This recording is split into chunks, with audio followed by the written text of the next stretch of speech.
손발 저림 내지는 또는 근력 저하가 있을 때 가장 먼저 의심해야 되는 건 물론 여러분 잘 알고 계시는 뇌경색, 중풍이라고 생각하실 수 있을 텐데 생각보다 말초신경을 좀 의심하셔야 되고.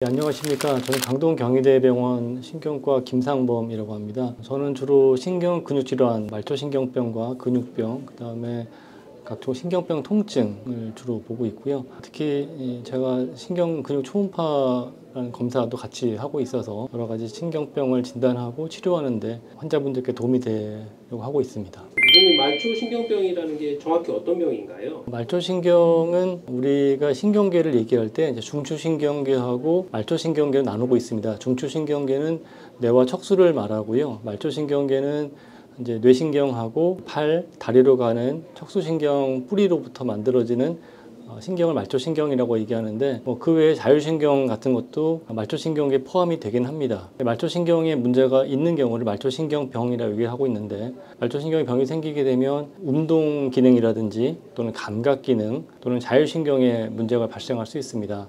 따라서 우리가 평소에 잘 쓰던 손이 잘 움직이지 않는다든지 발이 처진다든지 손가락 움직임이 둔해진다든지 또는 감각적인 문제가 있으면 저리거나 시리거나 화끈거리거나 아프거나 할 수가 있고요. 자율신경에 문제가 있으면 현기증이 생긴다든지 또 땀이 더 나거나 덜 나거나 어지럽다든지 그런 것들도 여러 가지 생길 수가 있고요. 또 드물게는 이제 소화기라든지 호흡기 쪽에 문제도 발생할 수가 있습니다. 구체적인 증상은 어떤 식으로 나타나나요? 가장 흔한 경우는 이제 손발 저림입니다.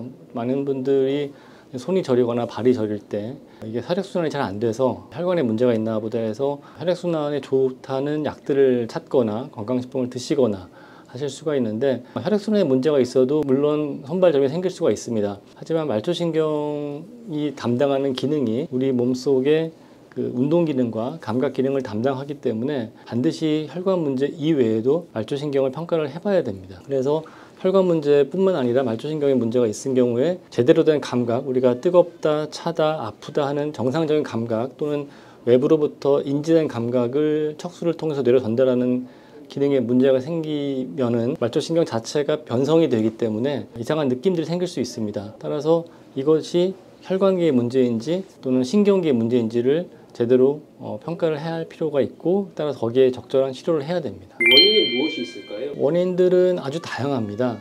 우리가 그 말초신경의 병이 있을 때 다발신경병이라는 표현을 하는데 그거는 여러 신경에 문제가 있을 때가 다발신경병이라고 얘기를 하고요.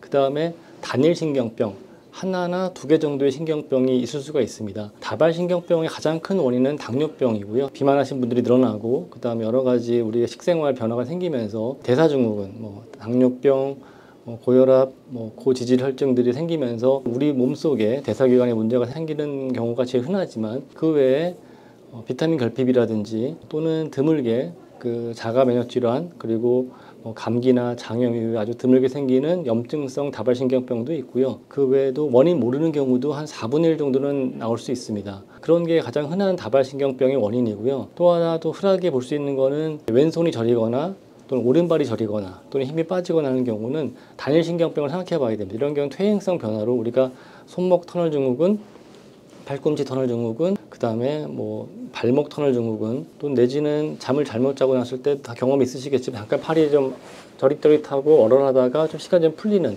그게 좀 더 시간이 많이 지났을 때는 요골신경병이라든지 또는 너무 오래 쭈그리고 앉아 있다가 일어났을 때 다리가 얼얼할 수가 있는데 그게 너무 심한 경우에 발 처짐이 생길 수 있는 비골신경병, 종아리신경병이라고 얘기하는데요. 그렇게 단일신경병이 생기는 경우도 드물지 않게 있습니다. 그리고 또 드물진 않지만 이제 우리가 목 디스크나 허리 디스크를 얘기할 때 신경 뿌리병이 이제 퇴행성으로 생길 수도 있습니다.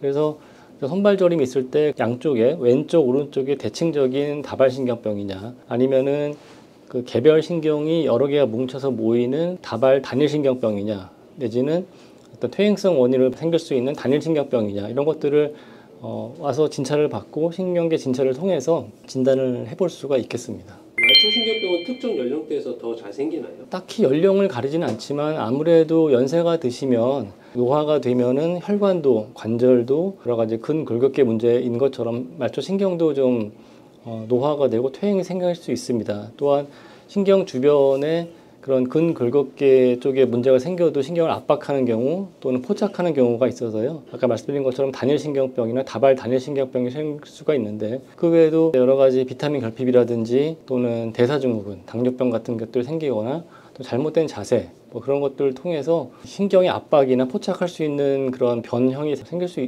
있습니다. 따라서 연령대는 비교적 다발신경병은 고령층에 따라서 점차 증가하는 경향이 있다면 젊은 층에서는 자세라든지 또 하나는 이제 드물지만 염증성 병변 같은 병터 같은 게 생길 수도 있겠습니다. 증상이 의심되면 어떤 검사를 받게 되나요? 예, 보통 선발저리시면은 이제 혈관계 문제를 먼저 걱정하시기 때문에 뭐 요즘은 뭐 혈관외과에서 초음파 검사도 많이 하는데 가장 먼저 해봐야 되는 거는 신경과나 이쪽에 오셔서 전기 진단 검사를 하셔야 됩니다. 왜냐면은 신경이라는 자체가 전기적 특성이 있기 때문에 우리가 신경의 내부에 일종의 전류를 통해서 운동 기능을 이제 지시한다든지 우리가 움직일 수 있게 뇌에서 신경을 통해서 근육으로 또는 이 피부에 있는 모든 감각기관을 통해서 정상 감각이라든지 이상 감각들을 신경을 통하고 척수를 통해서 뇌로 전달하게 됩니다. 그런 그 전기적 특성을 전기진단 검사인 신경전도 검사와 필요한 경우에 심근전도 검사를 해볼 수가 있고요. 최근 들어서는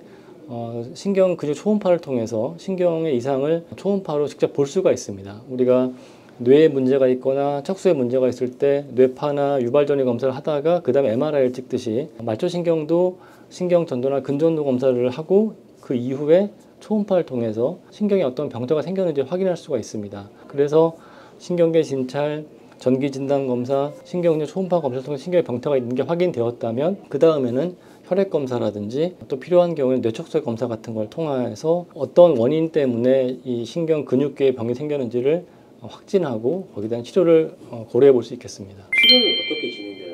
어떤 질환도 마찬가지지만 원인을 제거하는 겁니다. 그 원인이 어떤 자세라든지 또한 신경을 압박하는 포착하는 병터가 있다면 제거하는 거고요. 그 외에 다른 원인들 예를 들어서 비타민 결핍이 있다면 비타민 보충해야 되고 염증성 또는 자가면역성 질환 같은 경우는 스테로이드를 고용량을 사용하거나 또는 일부 용량을 사용해서 단계적 증량 또는 감량을 하기도 합니다. 그리고 이거는 어떤 원인적인 거라면 일단 증상이 생겼습니다. 특징적인 신경병 통증이라고 얘기하는데 우리가 아프다 그러면은 근골격의 통증 같은 경우는 일반적으로 진통제 또는 소염 진통제를 사용하게 되는데 신경계 통증은 약간 결이 다릅니다. 왜냐면은 우리가 신경 자체는 감각신경은 통증, 차고 더운 것, 진동 감각, 관절 감각 그런 것들을 잡아서 인지를 해서 뇌로 전달을 해야 되는데 신경의 변성이 생기게 되면은 알아서 거기서 이상한 느낌들을 뇌로 전달하게 됩니다. 그걸 차단해야 됩니다. 신경이 회복되면 저절로 좋아지긴 하겠지만 그 기간이 너무 오래 걸리고 특히 말초신경 같은 경우는 손상이 되었을 때 한 달에 1인치 정도 재생된다는 보고도 있는 것처럼 아주 더디고 느립니다. 보통 1, 2년 내지는 2, 3년 정도를 길게 말씀드릴 수가 있는데요. 그래서 그 기간 동안에 신경병 통증으로 인한 저리고 시리고 화끈거리고 아프고 아리고 그런 것들을 방치하게 되면 척수와 뇌에 변성이 생겨서 나중에는 모든 감각을 다 신경병 통증으로 느끼게 됩니다. 그렇기 때문에 신경병 통증에 특화된 약들 예전에는 항우울제라든지 또는 뇌전증 약을 사용했던 것들이 이런 신경병 통증에 효과가 있다는 게 밝혀지면서 적응증을 받았기 때문에 그런 약들을 사용해서 신경병 통증을 조절을 하고 사용하면서 신경이 회복됨에 따라서 그 약들을 서서히 감량을 하면서 줄여볼 수가 있겠습니다. 따라서 신경병 통증, 그러니까 신경병이 진단되고 신경병 통증이라고 불리우는 이상한 느낌들이 있을 때 반드시 선생님들하고 의사 선생님들하고 상의를 하셔서 적절한 약을 사용하는 것들이 필요하겠습니다. 또 하나 약물만 사용하는 건 아니고요. 필요한 경우에 초음파 유도해서 신경 차단 주사라든지 국소적으로 붙이는 것들을 통해서 패치 같은 걸 사용해 볼 수도 있겠습니다. 치료가 늦어지게 되면 어떤 문제가 생기나요? 일단은 두 가지 면에서 말씀드리면은 손이 마비가 생겼다든지 발이 처진다든지 또는 드물지만은 염증성 다발신경병, 길랭바레 증후군 같은 경우처럼 그런 경우에 그거를 방치하게 되고 조기 진단, 조기 치료 못하게 되면은 운동 기능이 영구히 남을 수가 있습니다. 따라서 조기 진단, 조기 치료가 필요한 거고요. 면역 글로불린 주사라든지 스테로이드 주사를 사용을 하셔야 되고 또한 아까 말씀드린 것처럼 감각신경의 이상, 즉 신경병 통증이 있을 때 그것들을 방치를 하게 되면 나중에는 신경하고 척수하고 뇌가 변성이 되어서 신경이 회복된다 하더라도 영구히 이런 모든 감각에 대해서 변성된 신경이 통증을 느낄 수밖에 없게 됩니다. 그런 경우는 어떤 시기가 지나게 되면 백약이 무효하다는 그런 시기까지 도달할 수 있기 때문에 빨리 치료를 해야 될 것 같고요. 또 예를 들어서 요즘 당뇨병이 하도 많아졌기 때문에 당뇨신경병이 있는 경우에는 감각이 떨어지기 때문에 다른 그 신체 부위에 손상이 생겨도 모르는 경우가 있습니다. 그런 경우라면 더더군다나 잘 관리를 할 필요가 있겠습니다. 환자들이 흔히 오해하거나 놓치는 점이 있을까요? 처음에도 말씀드렸지만 손발저리다 싶으면은 뭐 저희 주변에 가까운 뭐 친척분들이라든지 또 아는 분들을 통하면 다 혈관 문제 생각하고 계십니다.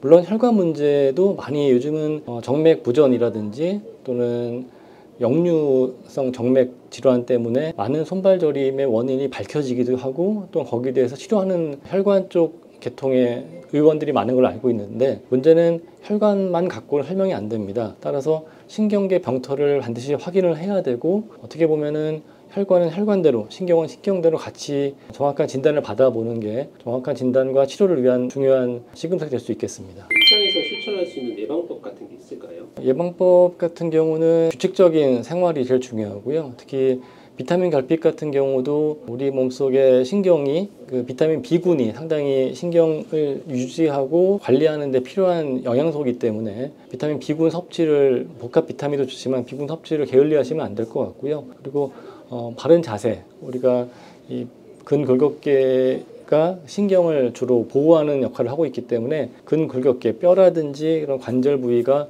잘못된 자세나 틀어져 있으면 신경의 압박과 포착을 주게 됩니다.